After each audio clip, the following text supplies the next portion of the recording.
नमः संस्कृताय विद्यार्थियों, मैं पूर्णिमा शर्मा आज कक्षा अष्टम की संस्कृत ट्यूशन पुस्तक से षोडशा पाठा पाठ 16 अमोघम तद बलिदानम के शब्दार्थ और इसका अभ्यास कार्य लेकर प्रस्तुत हुई हूँ। इससे पहले की वीडियो में आपको इस पाठ के अर्थ को बता दिया गया है।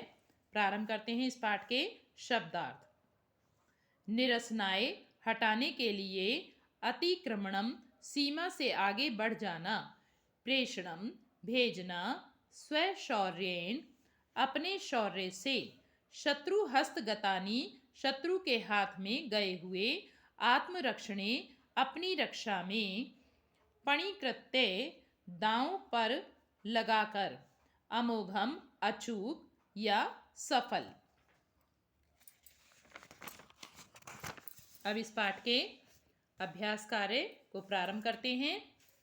पहला प्रश्न है, उच्चारणम कुरुत पुस्तिकायाम च लिखत। उच्चारण करो और अपनी पुस्तिका में लिखो। व्यवस्थित रीत्या अतिक्रमणकारिणाम विषम परिस्थितौ सीमा नियंत्रण रेखायाः भारतीय सैन्य बलेन प्राणो उत्सर्गम। प्रश्न नंबर 2, एक पदेन उत्तरत। पहला प्रश्न है, कारगिल स्थलम कस्मिन राज्ये अस्ति। कारगिल स्थल किस राज्य में है? तो आपको एक ही शब्द में इसका उत्तर देना है। तो किसके स्थान आप कहाँ देंगे उत्तर? इसका उत्तर देंगे आप जम्मू कश्मीर राज्य। आपको पूरा उत्तर नहीं लिखना है, केवल जम्मू कश्मीर राज्य लिखना है, यानी जम्मू कश्मीर राज्य में। दूसरा है, भारतीय गुप्तचर विभाग कस्य देशस्य विमानम दृष्टमासीत्। भारतीय गुप्तचर विभाग के द्वारा किस देश का विमान देखा गया था? तो आप लिखेंगे पाकिस्तान देशस्य। तीसरा है, शांति प्रिय के संति। आंसर है भारतीय। शांति प्रिय कौन है? भारतीय। सगौरवम वयम कान स्मरामा। गौरव के साथ हम किनको स्मरण करते हैं, याद करते हैं? योद्धीन, योद्धाओं को। प्रश्न नंबर 3, पूर्ण वाक्य उत्तरत। पहला है, कारगिल युद्धम कस्मिन वर्षे अभवत। तो आंसर लिखेंगे कारगिल युद्धम कस्मिन के स्थान पर आप लिखेंगे 1999, 1999 तमे वर्षे अभवत।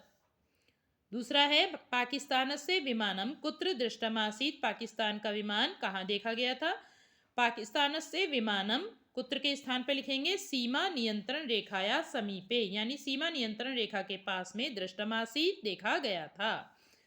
अगला है, आरंभे पाकिस्तानम किम न अंगीकृत। आरंभ में पाकिस्तान ने क्या स्वीकार नहीं किया? तो इसे प्रारंभ से लिखेंगे आरंभे पाकिस्तानम, किम नहीं लिखेंगे, आगे लिखेंगे इसके न अंगीकृत, फिर लिखेंगे यत। क्या लिखेंगे? यत ते तदिया सैनिका संति। आरंभ में पाकिस्तान ने स्वीकार नहीं किया, यत का मतलब कि, वे सब, तदिया मतलब उनके सैनिक हैं। केशाम आत्म बलिदानम व्यर्थम न भवेत। किनका आत्म बलिदान व्यर्थ नहीं होता है? सैनिका नाम, सैनिकों का। प्रश्न नंबर 4, रेखांकित पदानि आधृत्य प्रश्न निर्माणम कुरुत। रेखांकित पदों को आधार करके प्रश्न निर्माण करो।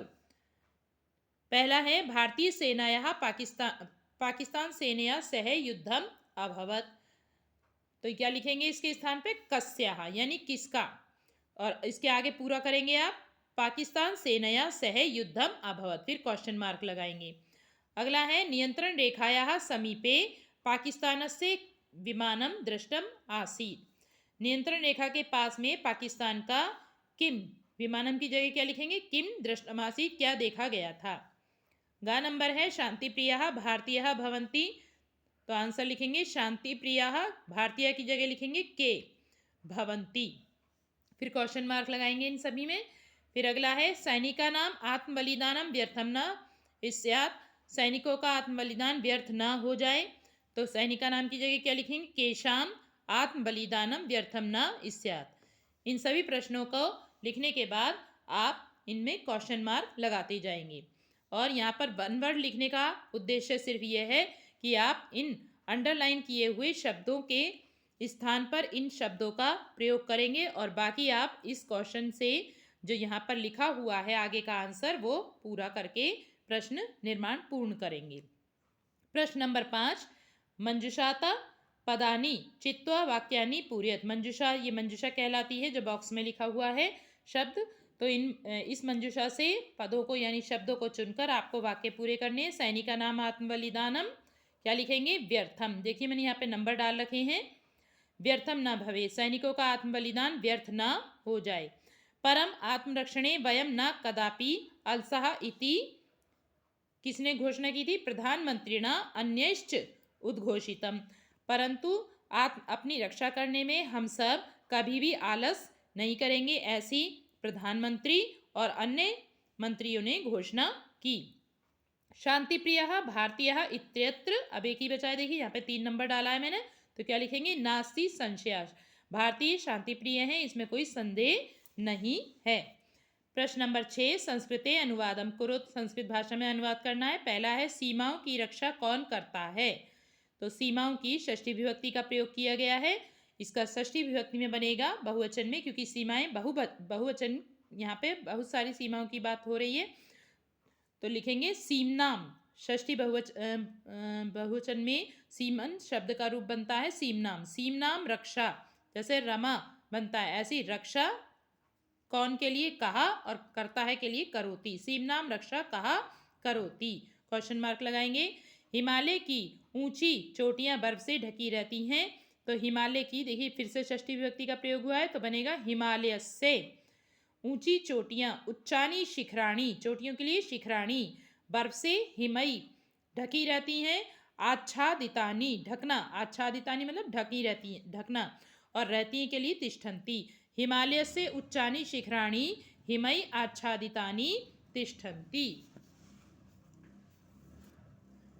अगला है गा नंबर, भारतीय शांति प्रिय होते हैं। भारतीय शांति प्रिय भवन्ति। कारगिल युद्ध में भारत की जीत हुई। कारगिल युद्धे, देखिए यहाँ पे सप्तमी विभक्ति का प्रयोग किया गया है, अधिकरण कारक है। आप कारक चिन्ह अवश्य ही याद किया करें, या जिससे कि आपको विभक्तियां पहचान कर लिखने में आसानी हो। कारगिल युद्धे भारतस्य, यहाँ पे देखिए षष्ठी विभक्ति है, जहाँ पीछे भी हमने हिमालयस्य में षष्ठी विभक्ति प्रयोग की है, ऐसे ही भारतस्य विजयम अभवत।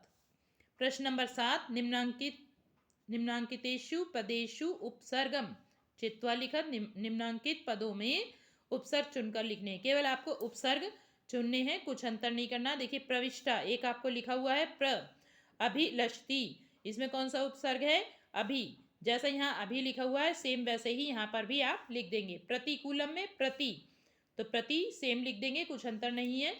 प्रयत्नम में प्र उपसर्ग है। अब अगला आपका क्वेश्चन है, स्मरणीयम में वाक्यांशा नाम कृते एक शब्द, वाक्यांश के लिए एक शब्द लिखना, जैसे आप हिंदी में भी लिखते हैं। यम जेतुम न शक्यते सा, जिसको जीता नहीं जा सकता वह अजेयः, अजय। यस्मिन आक्रमणम कर्तुम न शक्यते सा, जिस पर आक्रमण नहीं किया जा सकता वह अनाक्रांता। यस्य शत्रु न जायते सह, जिसका कोई शत्रु नहीं है वह अजात शत्रु, अजात शत्रु। यह स्वल्पम भाषते सा, जो थोड़ा बोलता है वह अल्पभाषी, क्या कहलाता है? अल्पभाषी। यस्य अंतम नास्ति सह, जिसका अंत नहीं है वह अनंतः। यत् सदृशम कोऽपि द्वितीयः नास्ति सह, जिसके समान कोई दूसरा नहीं है वह अद्वितीय। अब यहाँ पे लिखा हुआ देखिए, एतदपि जानीत, यह भी जाने, संस्कृत साहित्य विशिष्ट योगदानाय वाचस्पति पुरस्काराः दीयते। संस्कृत साहित्य में विशेष योगदान के लिए वाचस्पति पुरस्कार दिया जाता है। आज के लिए इतना ही। अगली पाठ की वीडियो में अगले पाठ के शब्द के पाठ के अर्थ के साथ हम फिर मिलेंगे। धन्यवाद।